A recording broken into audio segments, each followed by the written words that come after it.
Qu'est-ce que ça donne? Des couples éclatés. Aujourd'hui, l'humanité vit une crise morale terrible. On est parti pour une société, c'est une société qui est foutue.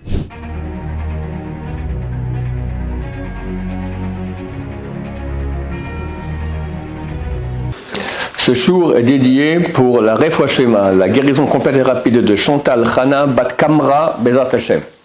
On nous pose une question ici par écrit. Est-ce que la pratique juive peut-elle rimer avec modernité? Alors oui, évidemment, il y a des gens qui croient que, vu que la Torah a été donnée il y a 3300 ans, elle parle de notions qui sont tout à fait désuètes. Donc être religieux signifie rester encore dans l'époque antique. Comme on dit, des idiots parfaits. Dans le temps, les conditions sanitaires n'étaient pas bonnes, alors manger la viande de porc, c'était pas sain, donc la Torah interdit la viande de porc.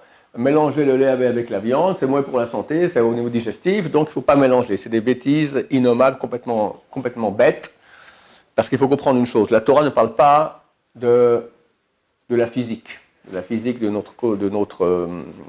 Il y a une seule mitzvah qui concerne notre santé physique, les Shumartem Mod L'infotechem. Vous ferez attention à votre santé, d'accord? C'est une mitzvah que Dieu nous ordonne, en cela, tu as tout, c'est la médecine, tu as la pharmacologie, tu as le code de la route, tu as ne pas te baigner dans un endroit qui est dangereux s'il n'y a pas là-bas un maître nageur, etc. Tout ce qui concerne la santé, c'est une mitzvah.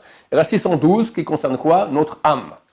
Aucune loi de la Torah, soit la cache-route, le Shabbat, quoi qu'il est, concerne notre corps. Tout concerne notre âme.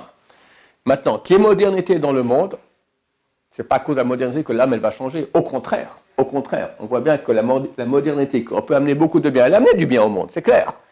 On préfère aujourd'hui prendre l'avion pour Paris en 4 heures, on va dire dans l'autre sens, de Paris à Israël en 4 heures, plutôt qu'à l'époque prendre le bateau pendant 6 mois, et on ne sait même pas si on arrive entier, d'accord? Donc c'est vrai qu'on a gagné les choses. Au niveau médical, je préfère vivre à notre époque plutôt qu'il y a un siècle ou 2 siècles où on mourrait à cause d'une angine. Mais d'un autre côté, la modernité a amené beaucoup de mal dans le monde. Aujourd'hui, par jour, il y a 1 milliard de connexions au film X. 1 milliard. 1 milliard. Même à l'époque du déluge, de Sodome et Gomorrhe, où il y avait une débauche sexuelle phénoménale qui a amené le déluge, d'accord, on n'était pas au point où nous sommes aujourd'hui. Entre nous sommes au bord du déluge. Il y en a qui ont dit que ce n'est pas un déluge d'eau, ça sera un déluge de feu. Je veux bien le croire. Hein. Aujourd'hui, ça se peut tout à fait qu'avec quelques bombes atomiques, Hachem Yishma, que Dieu nous en préserve, je ne sais pas ce qui se passera avec ce monde. Donc la modernité, elle a amené du bien, mais elle a amené beaucoup de mal, parce que les gens ont cru que grâce au progrès technologique, on arriverait au bonheur, et c'est exactement le contraire. Aujourd'hui, l'humanité vit une crise morale terrible. Il n'y a pas de sens. J'ai tout ce que je veux au niveau physique.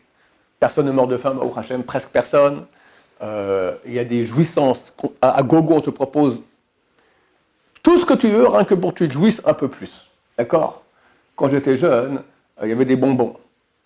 Il y a déjà 10-20 ans, on m'a montré les glaces qu'il y a. D'accord? Tu as une couche. La première, c'est du chocolat. Après, tu as de la crème. Après, une couche de chocolat. Encore de nouveau, une autre crème avec un goût. Tout ça pour que quand tu manges, ça change, etc. Tout pour jouir un peu plus. Ok, alors tu jouis, tu t'éclates, même comme on dit, et qu'est-ce qui reste de toi? Tu as été éclaté, il ne reste plus rien. On ne parle pas de la drogue aujourd'hui. Les pourcentages de la jeunesse sont complètement drogués, complètement hors circuit. Après, on marie ces gens-là, d'accord, qu'est-ce que ça donne? Des couples éclatés. Complètement. D'accord? Et les enfants qui doivent voir comment papa écrit sur maman écrit sur papa, c'est hélas un spectacle quotidien dans l'immense majorité des familles. J'avais un élève qui ici dans la salle, je ne dirais pas qui, il avait une fois en camp d'été ici, il avait 15 ans, il a dit ils sont 43 dans leur classe, 45 dans leur classe, il y en a 3 dont les parents ne sont pas divorcés. Et entre nous, je ne sais pas si c'est mieux les parents divorcés ou c'est mieux les parents pas divorcés, parce que des fois au moins quand ils ont divorcé, ça se calme. Les pas divorcés qui sont en instance de peut-être ils étaient encore le tenir et les bagarres tous les jours, ça détruit complètement. Et d'habitude, les enfants qui ont des parents pareils, ils partent dans la drogue. Et bien sûr, ils vont réitérer les spectacles qu'ils ont vus. D'accord? On est parti pour une société, c'est une société qui est foutue, nulle, malheureuse comme tout. On croit qu'il y a du bonheur, il y a une tristesse terrible. J'ai aucun doute qu'il y a un siècle, il y avait beaucoup moins de modernité, il y avait beaucoup plus de bonheur. Je suis convaincu de cela. Parce qu'aujourd'hui, c'est vrai, alors tu as tout au niveau physique, mais au niveau moral, c'est la décadence totale. Là vient la Torah. La Torah qui parle à l'âme. Elle te donne maintenant les vraies raisons de ta vie, les vrais moyens d'arriver à te comporter pour être quelqu'un de bien à l'image de Dieu. Et ça te fait descendre de Dieu, qui est la source de tout le bien, un flux bénéfique, agréable. Il n'y a rien, c'est comme c'est écrit dans les sages d'Israël, c'est Tmou, Ta'amu, ou Kitov Hashem. Goûtez et vous verrez que c'est bon Hashem. Hashem, il n'est pas mauvais. Hashem, il est la source de toute jouissance, de tout, il a créé tous les plaisirs. Et tu dis, écoute, moi j'ai mieux que tout ça. Moi-même, viens, je te donne. Branche-toi avec moi. Alors ça demande des efforts. C'est vrai. Parce que dans le monde physique, la jouissance, elle est immédiate. Dans le monde moral, ça demande de se casser, de faire des efforts contre nos pulsions négatives. Mais qu'est-ce que tu gagnes en contrepartie? Alors je ne parle pas maintenant de Olam Haba qui est infini, ce que tu gagnes, c'est extraordinaire. Même ici, quelqu'un qui sait être à l'image de Dieu, qui sait se sanctifier, au bout du moment maintenant, il se maîtrise, il devient quelqu'un de vrai, quelqu'un d'honnête. Sa femme compte sur lui, elle sait que c'est un type droit. Un roublard, un magouilleur, il ment comme il respire. J'en ai connu comme ça, même dans le monde religieux, d'accord? Ils sont divorcés, terminé. La femme, comment elle peut tenir le temps? On peut pas compter sur lui. Et quelqu'un qui ne sait pas travailler pour être émette, alors c'est un menteur. Tout va être raté dans ses affaires. Il est haï par sa femme, il est haï par ses collègues, il est haï par ses enfants, il est haï par ses parents, il est haï par tout le monde. Et le pauvre, il est malheureux comme tout, mais il peut pas arriver à maîtriser ses pulsions. Pauvre type. Misken, c'est un pauvre, d'accord, il est vraiment à plaindre. Mais parce qu'il n'a pas été éduqué comme ça, la Torah, elle éduque. Elle éduque depuis l'enfance.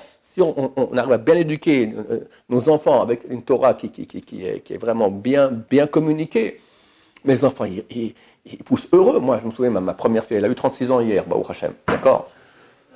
Alors, avant de se marier, je lui ai fait un tableau du mariage. Attention, d'accord? L'homme, c'est l'homme, la femme, c'est différent, c'est pas vraiment consentant, etc. Après quelques mois, elle m'a dit, papa, tu m'as fait un tableau tout noir du mariage, Baruch Hashem, c'est un tableau tout rose. Baruch Hashem, je suis content.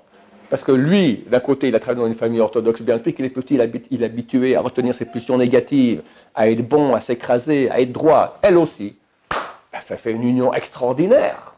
Alors vas-y, amène-moi modernité maintenant et dis-moi, regarde, qu'est-ce que tu fais maintenant? Il n'y a pas de plus grand bonheur que l'unité, l'amour, la paix entre un homme et une femme. Il n'y a pas plus grand que cela.